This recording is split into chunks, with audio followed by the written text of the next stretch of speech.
There is no question about it. The Huey Cobra is a different breed.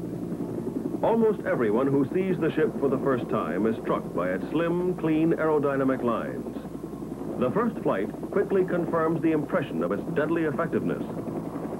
But in order to fully understand the factors that dictated this design, we must review the evolution of the whole Huey family. For the roots of the AH-1G lie back in 1955. It was that year that the first Huey helicopter flew. This was a utility helicopter designed for the frontline evacuation of casualties. It was wide enough to accommodate litters across the ship for ease of loading. It soon became apparent that the basic Huey design would serve far more missions than just medical evacuation. The family of Hueys we know today was quick to evolve. The XH-40, the UH-1A, B, and D.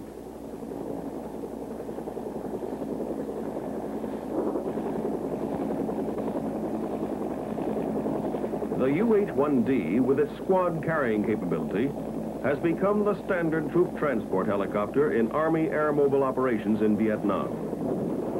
And to offer armed support to these troop-carrying helicopters, the UH-1B, and later designation of the C with the 540 rotor system, was adapted to the armed helicopter role. Although this new breed of weapon helicopters has proven itself indispensable, there has been a basic compromise in aircraft performance.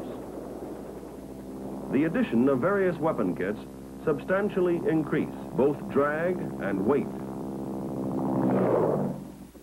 This has created the paradox of escort aircraft, which have less speed and maneuverability than the troop and cargo carrying vehicles they are to support. The Army realized that the quickest way to achieve a meaningful improvement was to modify the Huey into an integrated weapons configuration. These then were the design parameters of the Huey Cobra: maximum utilization of operational Huey components, packaged in a shape that would provide the performance and mission effectiveness that combat required. So the Cobra took shape around combat-proven Huey components. The 540 rotor system with its simplified door hinge design, the Army's 1,400 shaft horsepower T-53L13 turbine engine, and a transmission and tail rotor system which is common to both C and D model Huey helicopters.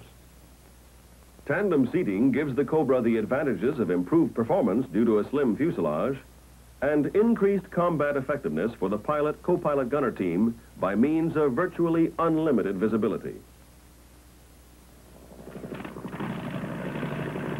In 1963, Bell verified the tactical advantages of tandem seating in their experimental Sioux Scout helicopter. The chin turret and the lift obtained from the wings were also evaluated during the flight test program of this concept aircraft.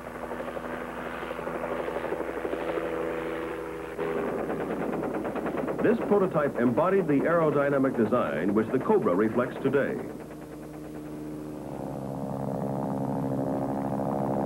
The Huey Cobra speed and maneuverability comes primarily from the greatly decreased aerodynamic drag. The fully armed Huey gunship, with a fuselage 108 inches wide, has a flat plate drag area of up to 35 square feet. The Huey Cobra, with equivalent armament, has less than 1/3 the drag of its predecessor. This reduction of drag, coupled with the increased horsepower, provides the Huey Cobra with increased airspeed and rate of climb. This will permit the Cobra to arrive in the target area sooner, remain there longer, and carry a greater ordnance load. For the first time, the troop-carrying helicopters of the Army will have an armed escort which can move easily in and around the formation, combining maneuverability with high forward speed for protection of the escorted ships. Closely linked to the Cobra's high-speed performance are the flight characteristics of stability and maneuverability. To utilize its high performance to best tactical advantage, new flight techniques have been developed around the Cobra's unprecedented maneuverability. These return-to-target maneuvers are the helicopter equivalent of fixed-wing acrobatics. When one talks performance, It is only natural to consider the rotor system.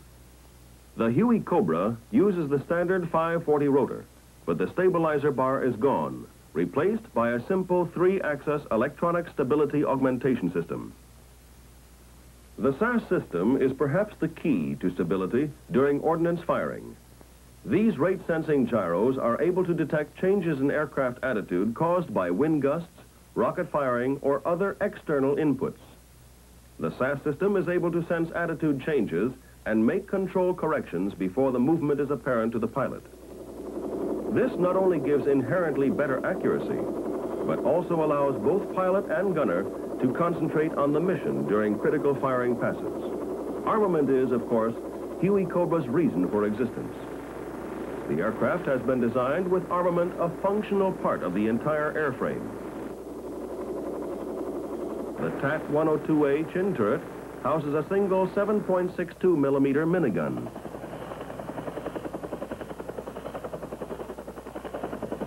Other versions have dual weapon turrets with 2 40-millimeter grenade launchers, 2 miniguns, or 1 of each. The turret is attached to basic aircraft structure, just below the co-pilot gunner. Highly directed, flexible fire is possible from the turret through 230 degrees in azimuth, 50 degrees of depression, and 15 to 25 degrees in elevation. Placement of the gunner in front of the pilot offers him unequaled visibility. The gunner normally operates the turret. The pilot normally fires the wing stores. However, the gunner can control wing stores, and the pilot can fire the gun turret when it is in the stowed position firing forward. The forward station also incorporates sidearm flight controls, permitting the co-pilot gunner complete control of the aircraft should the pilot become a casualty. A fully articulated pantograph gun sight with built-in lead compensation is attached to the floor directly above the turret. This relationship of turret and sight minimizes gunnery errors due to parallax or deflection of intervening structure. The gunner has a choice of 1,300 or 4,000 rounds per minute firing rate. For the TAC-102A, the Cobra carries 8,000 rounds of 7.62 ammunition. Palletized ammunition is located in a bay directly behind the chin turret. Access to the ammo bay is provided on both sides of the ship. This affords extremely quick turnaround time, even with a mixed ordnance load. Huey Cobra wing stores are mounted on 4 hardpoints. These currently include the XM-18 minigun, the XM-157 2.75-inch folding fin aerial rocket pod with 7 rockets, or the XM-159, which contains 19 rockets. These wing stores can be mixed or used in pairs on the hardpoints, providing a maximum load of 76 rockets. A 20-millimeter installation is under consideration. Crew and aircraft protection has been designed as an integral part of the Cobra, not an afterthought. Pilot and gunner seats are protected by lightweight boron carbide armor panels. The pilot seat is built of steel armor. Critical engine components, the fuel control system, and the compressor section have also been protected by armor. The hydraulic boost system has been protected through redundant design. Self-sealing fuel tanks have the ability to seal 50 caliber penetrations in the bottom 1/3 of the tank. The middle third can resist 30 caliber penetrations. The top 1/3 is tear resistant.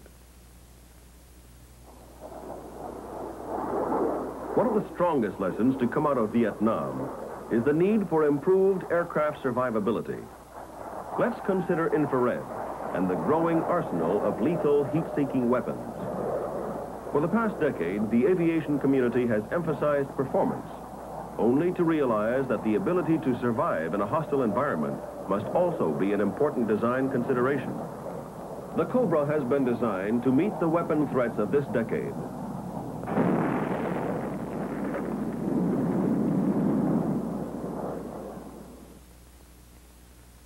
The AH-1G has been designed with a tailpipe recessed within the engine cowling. Air entering the sail provides engine compartment cooling and exhausts through and cools an IR heat shield, reducing the aircraft infrared signature. This IR suppression technique substantially decreases the probabilities of infrared-seeking missiles acquiring the Cobra as a target. The Huey Cobra retains the maintenance ease of the Huey family. No lubrication is required in the Teflon-bearing 540 door hinge rotor. Large hinged cowlings provide better than ever access to engine and dynamic systems. Avionics equipment is located in the aft fuselage. All antennas are buried or flush mounted to minimize drag. Most maintenance functions are similar to earlier model Hueys, and the Huey Cobra enjoys the same initial high time between overhaul as other Hueys. These design considerations were not arbitrary, but are the result of extensive constant feedback by Bell representatives in the battle areas of Vietnam. Prior to final design of the Cobra, top management of Bell went to Vietnam to learn from the men who fly Hueys what was needed in an armed assault helicopter. The needs defined by these men show up in the smallest detail of design. Take the emergency ordnance jettison system. The outboard loads are piston-driven downward with a force of 1,500 pounds. The inboard stores angled away from the ship with twice the force. It is a small item of hardware, yet it could make the critical difference in survivability in many marginal combat situations. And like all forms of insurance, high survivability design considerations buy a sense of security even should they never be used. It would be difficult to conceive of a more extensive test and evaluation program for any aircraft. The wide variety of ordnance has been extensively fired in situations which approximate ultimate combat deployment. The Cobra test program was flown by Army pilots with extensive Vietnam combat experience.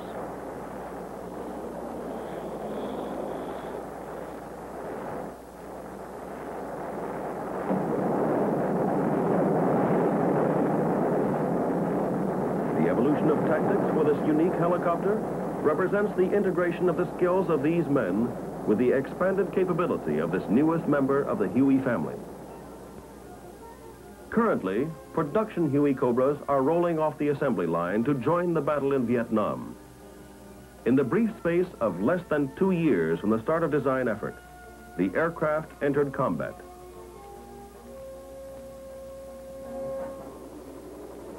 Today, the Huey Cobra, backed by a heritage of more than 3 million air hours chalked up by other members of the Huey family, is in the skies to ease the burden of the Army man on the ground.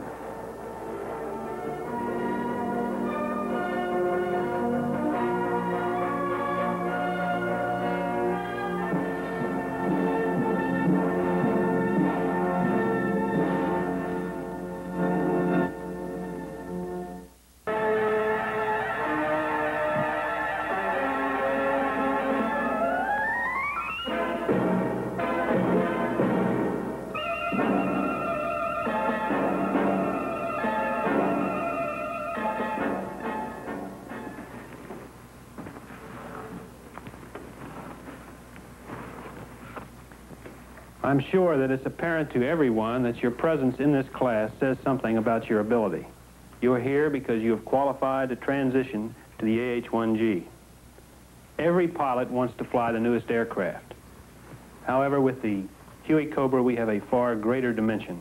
It is the Army's first helicopter designed specifically for the armed helicopter role. Many of you have been flying the armed UH-1B. You know it's done a good job. But you also understand better than anyone else their limitations. All the armament which was hung on the basic Huey cost plenty in speed and maneuverability. And it was to give greater capability in these areas that the AH-1G was designed. Let's look at the ship.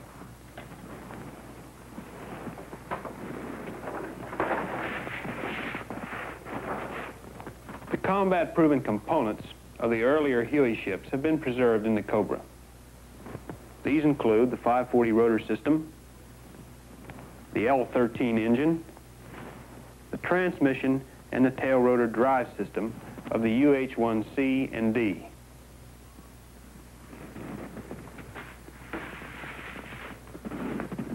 Around these items has been wrapped a new aerodynamic shape with about 1/3 the drag of earlier Hueys with similar armament. The clean shape is a function of tandem seating. The pilot aft, the gunner co-pilot forward. The combination of increased horsepower gives a ship unique performance. Dive speeds of 190 knots, even with 2,000 pounds of ordnance. The ship is highly maneuverable, so you will undoubtedly find a whole new field of tactics evolve because of these near acrobatic return to target maneuvers.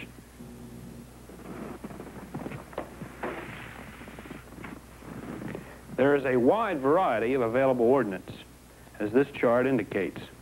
You can select any mix which will be right for your specific mission requirements. This varies from a lightly armed configuration with just the chin turret and perhaps 2 XM-157 rocket launchers on your wing stores, all the way to the hull configuration utilizing 4 XM-159 rocket launchers.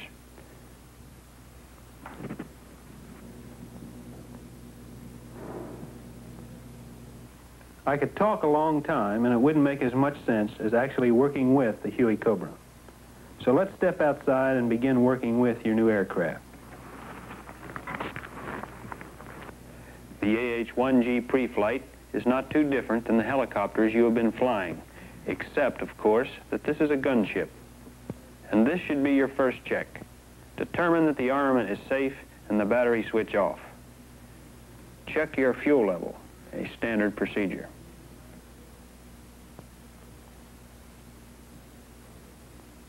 As you approach the engine compartment, you will verify that the air intake screen is clear of obstructions. In the engine area, there are 2 standard oil checks. This first, the oil level in the transmission illuminated by this button.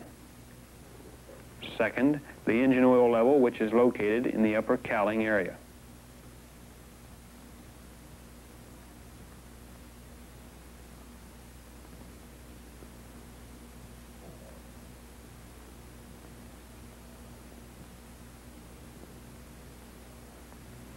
Sump drain, again, a standard procedure that is a familiar habit.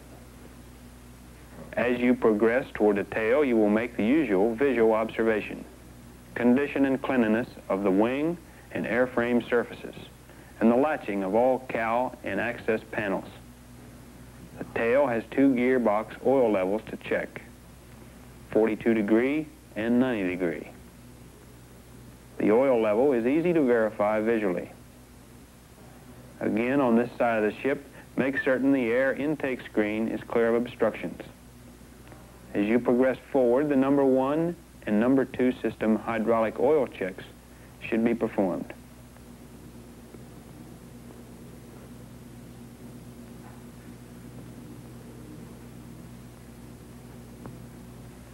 There are some checks in the co-pilot cockpit which would normally be done at this point for single pilot operation. But let's complete our walk around before we move inside. At the nose, the usual checks.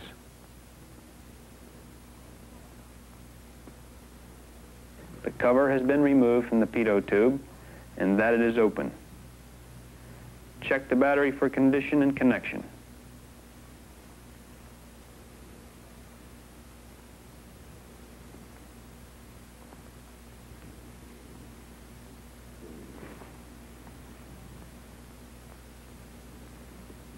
And make sure the nose compartment door is secured. Let me stress, this pre-flight check has just touched on some of the specific items on the Cobra which are different. It should not be interpreted as being complete pre-flight, since that information is contained in the pilot's handbook. Once inside the cockpit, the co-pilot gunner should perform the following pre-flight checks. Adjust pedals as desired.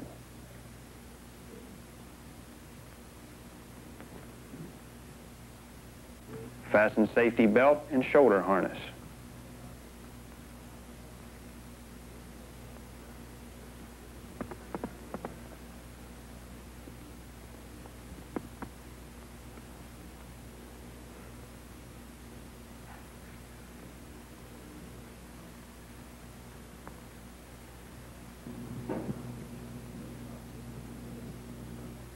See that the canopy jettison handles are secured and safetied.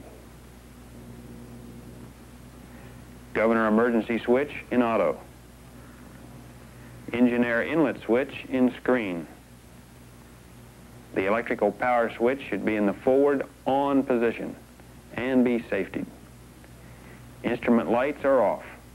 Emergency collective, hydraulic off. The altimeter set and armament control panel switches set. Test the caution panel switch. Headset functioning should be checked.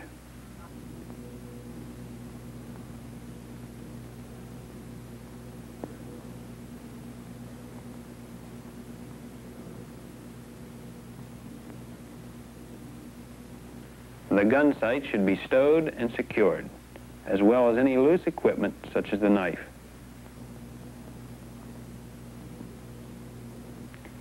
The pre-flight from the pilot cockpit is, of course, more extensive, but basically the same as Huey helicopters you are already familiar with.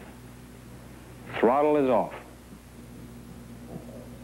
All lights and heater switches off. The engine air switch should be on screen. The force trim switch, forward or on. The hydraulic test switch, centered. Verify that the following are in the off position. RPM warning switch, emergency collective hydraulic, fuel, SAS power, master arm, battery, generator, and inverter. Compass slaving will, of course, be on mag. Non-essential bus, normal on. Now, move the battery switch to on, unless using an APU. The inverter switch goes to main. Test your caution panel and master caution lights. Test the fuel gauge. Then place the fuel switch in the on position. Check the fuel pressure gauge. Check the engine idle stop release on the throttle and position the throttle just below flight idle. Decrease the governor RPM increase-decrease button for 10 seconds. You are now ready for engine starting. Once you have checked the rotor pads and have a fire guard in position, press the starting trigger. The L-13 engine starts slower and hotter than the L-11, and it may take as much as 40 seconds to reach 40% N1 when using the aircraft battery as a power source. Monitor the exhaust gas temperature. The maximum is 760 degrees centigrade. Release the starting trigger at 40% and advance the throttle to flight idle. Check engine and transmission oil pressures. Monitor the caution panel. Turn on all radios and SAS master and release the collective down lock. Prior to engine run-up, check the audio signal on the RPM warning switch. Then advance the throttle slowly to full open, 6,000 RPM. Takeoff should follow the normal practice. Whenever possible, lift off the ground about 3 feet. Hover briefly to determine that the engine and flight controls are operating normally. Then apply forward cyclic to accelerate smoothly into effective translational lift. Drop the nose slightly to achieve an airspeed of 60 knots. Stabilize airspeed and torque pressure as soon as a smooth rate of acceleration will permit. During a pilot's first takeoff in the AH-1G, he will probably think the helicopter is in an extreme nose-low attitude. Actually, there is very little difference in the takeoff attitude of this and the UH-1 type helicopters. The apparent difference is caused by the downward slope of the canopy rails on the Cobra. This nose-down illusion exists in all phases of flight, but the pilot will quickly adapt to this misleading apparent attitude. Most UH-1C pilots have by now heard of pitch cone coupling. This is the characteristic of the 540 rotor head to automatically reduce pitch under loading to keep RPM up. Under conditions of severe loading, the rotor RPM may overspeed above the red line unless the pilot adds collective pitch. This same condition is present in the AH-1G. since it also has a 540 rotor system. The increased airspeed of the aircraft makes the Huey Cobra even more susceptible. Briefly, the sequence of events starts when the rotor is subjected to high G forces, causing the blades to cone upward. As the hub bends, the pitch chain horns try to move but are restrained at one end by the control tubes. As the butt of the blade moves upward, trying to force the control end of the horn down, the pitch chain horn pushes the trailing edge of the blade up further, causing the rotor pitch to decrease. This then causes the rotor RPM to increase unless the washed-out pitch is put back in by collective application. This rotor loading can occur in power-on or power-off flight, such as the flare in auto-rotation. During maneuvering flight, the pilot should cultivate the habit of increasing collective pitch slightly when increasing G-load with cyclic and decreasing collective when relieving the G-load with cyclic. Up to an airspeed of 130 to 140 knots, the AH-1G is very similar, operation-wise, to the UH-1C. Above 140 knots, it is necessary that the pilot devote more attention to flying the aircraft and to planning maneuvers prior to doing them. As discussed earlier, the pilot should allow adequate altitude for pull-ups, adequate room for high-speed turns, and maintain RPM and torque control while maneuvering. And remember auto-rotation procedures and characteristics.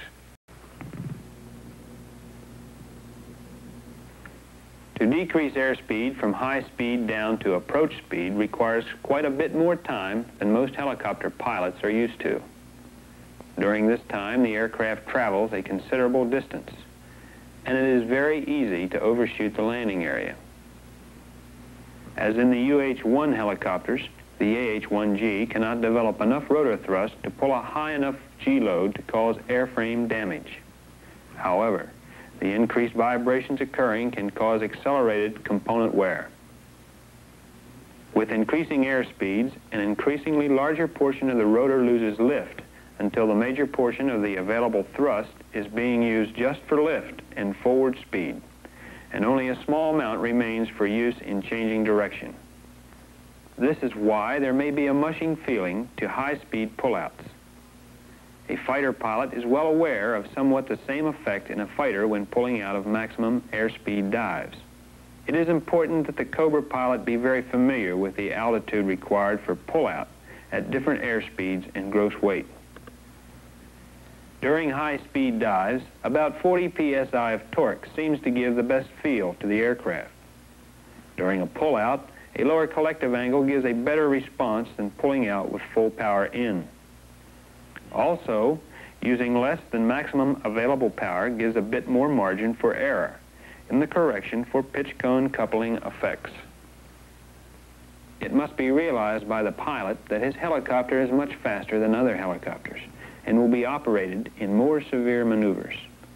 Pilot procedure errors that can be tolerated at low airspeed can be serious at high airspeed, so a complete familiarity with the operational procedures and characteristics of the AH-1G helicopter is essential. It should also be realized that operational limitations, such as maximum airspeed, are not to be exceeded. On older UH-1s, limitations could be exceeded for periods of time with only an increase in the rate of wear of the parts. Exceeding limitations under some conditions in the AH-1G can result in inadequate control response or abnormal flight attitude if the engine, SAS, or hydraulic system fails, or other possibly hazardous consequences. Auto-rotation is the most critical phase of handling any helicopter. Let's see how the Cobra handles. During high-speed flight, if the engine quits or the throttle is chopped, the aircraft pitches up slightly, causing the SAS to put in a nose-down correction. If the pilot takes no control action, the SAS drives the rotor down in front and then up and then down again, attempting to keep the aircraft level. This flapping of the rotor can be excessive and could conceivably cause damage to some of the rotating components or mounts. To prevent this flapping, the pilot should immediately apply a moderate amount of aft cyclic at the time of the engine cut. The pilot input will signal the SAS that the pilot wants a slight nose-up attitude and prevent the SAS from flapping the rotor down. The slight flare will also hold the rotor RPM up while the collective is reduced and the airspeed brought back to the 60 to 100 knot range. Throttle chop on the AH-1G at treetop level with high forward airspeed should be entered by flaring at once and decreasing the collective after the nose comes up. A hard flare can result in ballooning as high as 500 feet, so landing field selection can be made. Collective should be used to keep the rotor RPM within limits and the flare adjusted to control descent angle. As in all auto rotations with any helicopter, pilot technique must vary in accordance with the actual conditions of airspeed, altitude, and gross weight at the time of the engine failure. The nose-low illusion that exists in all phases of flight due to the downward slope of the canopy rails may disturb the transitioning pilot during his first autorotative landings. The normal tendency is to roll out of the flare to a nose-high attitude of 10 degrees or more. This, of course, results in initial ground contact with the heel of the skids. Landing in such a manner, especially if the ground speed is a bit too fast, will cause the helicopter to pitch forward abruptly after initial touchdown. Such aircraft pitching can damage the skid gear or dig the turret into the landing surface. It is necessary then for the student to force himself to push the nose beyond what looks like a level attitude just prior to touchdown until he learns what the true landing attitude is. After a few hours in each cockpit, the new pilot will adjust to this unusual appearing attitude, and it will be of no further concern. Although not as critical as in auto-rotative landings, normal landing visibility from the aft seat is somewhat restricted. When looking directly forward, the pilot finds that he can see little more than the gun sight and the back of his gunner's helmet. It is necessary then to develop the habit of looking forward to the sides of the canopy. Whenever possible, it is advantageous to perform circling or turning approaches to the intended landing area. Because of the necessity of looking through the sides of the canopy, many pilots crab the helicopter slightly to further improve their visibility. This crab should not be continued to the touchdown phase of the approach. At some point, shortly before touchdown, the pilot must look forward to see and correct for this crab.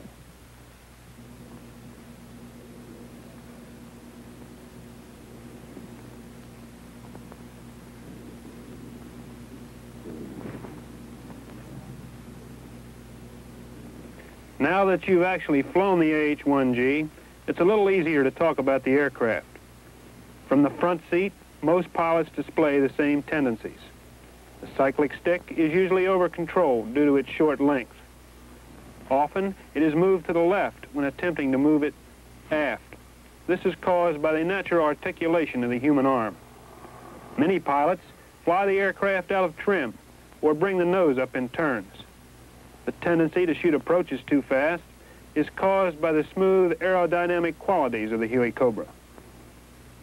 From the rear seat, we can anticipate many of the same problems, plus failure to adjust for the additional height of the rear seat, and the necessity to crab slightly during approaches for optimum visibility. In the AH-1G, we have a high-performance aircraft with no abnormal characteristics. Those of you with high-performance fixed-wing experience will find the transition into the Huey Cobra is much like coming home. However, those of you with only rotary wing experience or with relatively little flight experience will find that in-flight planning will be a little more demanding. During your first few hours of flight, you may encounter some difficulty in staying far enough ahead of the aircraft. You're all good pilots or you wouldn't be here, and the aircraft has already established an enviable record of safety and performance. These two factors combined will make the AH-1G the success that the Army expects it to be. Enjoy your flying.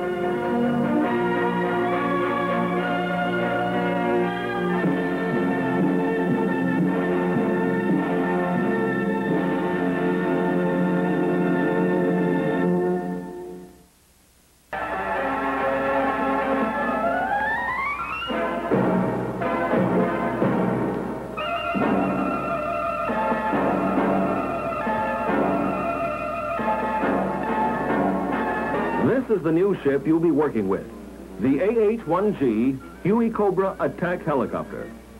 It is the first helicopter in aviation history to be designed as a weapons platform. It is very fast, can carry more than 1 ton of ordnance, and represents a significant increase in fire support for the Army's combat forces. The whole design was based on using many of the dynamic components of the UH-1 series helicopter and wrapping a new, clean, aerodynamic shape around them. It is this new fuselage which we should look at first, for it is a different breed of cat from the previous UH-1 models. On the earlier Hueys, all of the access panels and doors were made of thin aluminum skin.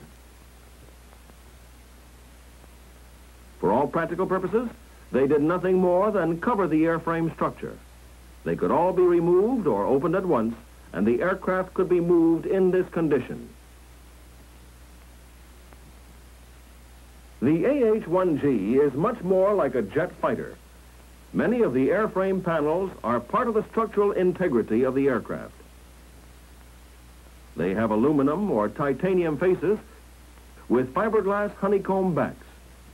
They are designed to carry airframe loads and do it effectively.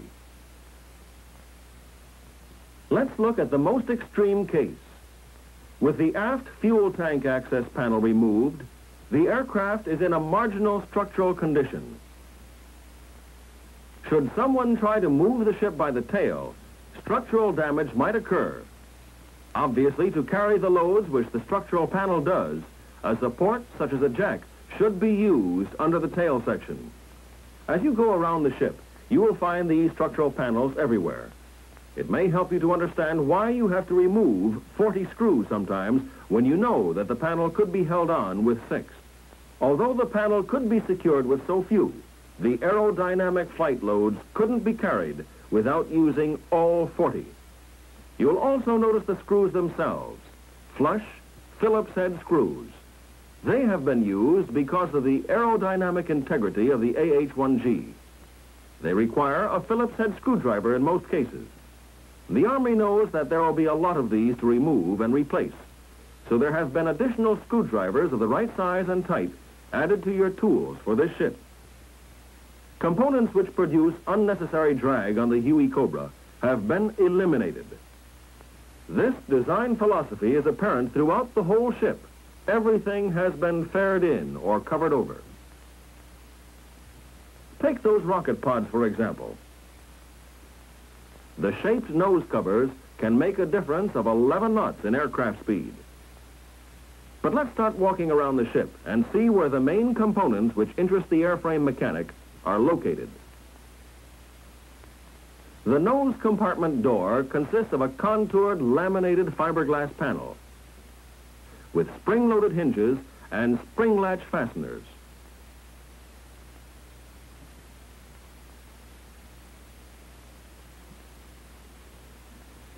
A door on each side of the fuselage, immediately after the TAT-102 gun turret, gives access to the ammunition compartment.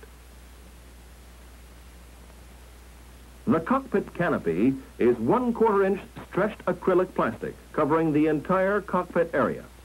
The pilot's and gunner's door latches are flush mounted and located in the lower edges of each of the doors, which hinge upward and are held open by 3-position variable struts